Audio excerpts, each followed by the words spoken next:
Maliliit na supply ng itlog, isang linggo nang nararanasan sa Pangasinan. Matinding init ng panahon, nakakaapekto raw sa size ng itlog. Nakatutok live si Jasmine Gabriel Galban. Jasmine?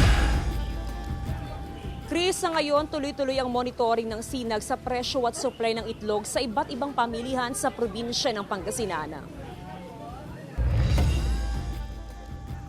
Doble ang itinaas sa bilang ng mga itlog na ibinebenta ngayon sa mga Aldan Public Market. Pero karamihan ay maliliit o mga extra small to small size na itlog.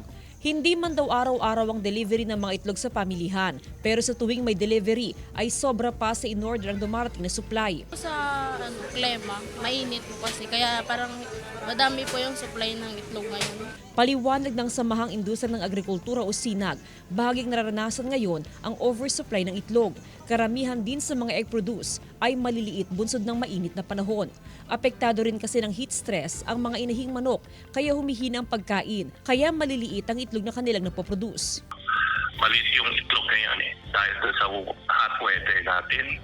Tsaka yung chicken din nahihirapan, no? Dahil sa nararanasang oversupply ng itlog, isang linggo na rin mababa ang presyo sa mga Aldan Public Market. 50 centavos ang ibinaba sa kada piraso ng itlog o 15 pesos sa isang tray. Mabibili ngayon sa 450 hanggang 9 pesos ang kada piraso ng itlog. Kasi yun ang kaya ng budget nila sa pang-araw-araw. Ayon sa SINAG, unpredictable ngayon ang presyuhan ng itlog. Hindi pa malinaw kung magtutuloy-tuloy ang pagbaba sa presyo o kung magtataas sa mga susunod na araw.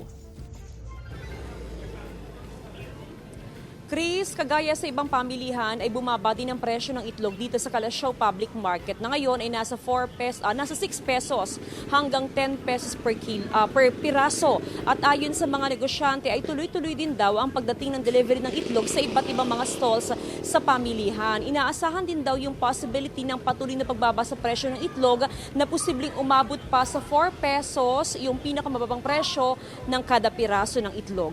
Chris? Maraming salamat, Jasmine Gabriel Galban.